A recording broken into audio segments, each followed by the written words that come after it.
So, Greg, a lot of questions I get is actually about the debt to income ratio. Can you kind of explain what a good or bad ratio is? Yeah, great question. So DTI in the mortgage world, or debt to income ratio, as we like to call it, is something we view when buying a home. When you go buy a car, they're not looking at your debt to income ratio.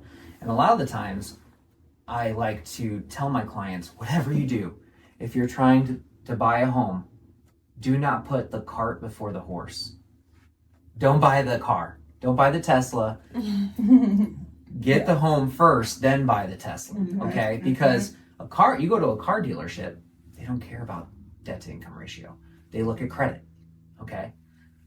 If your credit is good enough to afford the vehicle, here it is. And when it comes to home buying, like, we have to look at every debt across the board. So your minimum monthly payments that come in on the credit report are divided by your monthly income, your gross monthly income, okay? And we like to be at 50% or less, okay? Now, in some certain scenarios, it calls for 45, but 50% or less debt to income ratio is typically the number you're shooting for on conventional loans. Now, FHA, VA will go higher. FHA will go up to 57. VA can actually go up higher than that. It depends on the situation.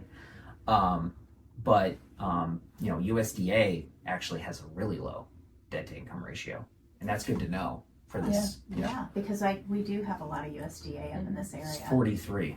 Okay. Wow. Okay, that's good to know. Yeah.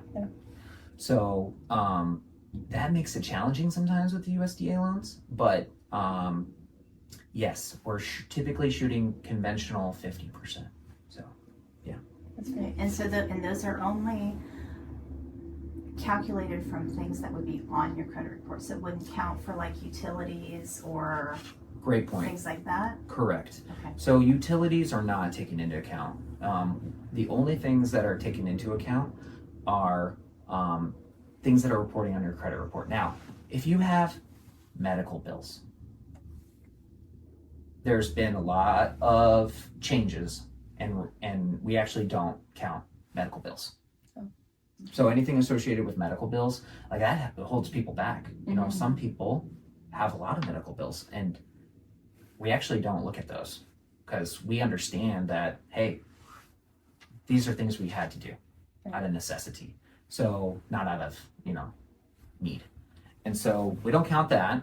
But here's an example of what we count into the debt to income ratio. We're looking at car loans, student loans, credit card payments, installment loans, secured and unsecured lines of credit, private loans. We're looking at mortgages, home equity lines of credit. So those are the items that are typically counted within your debt to income ratio. But in terms of your cell phone bill, your utilities, your subscriptions, those are not counted in your debt to income ratio. Yeah. Okay.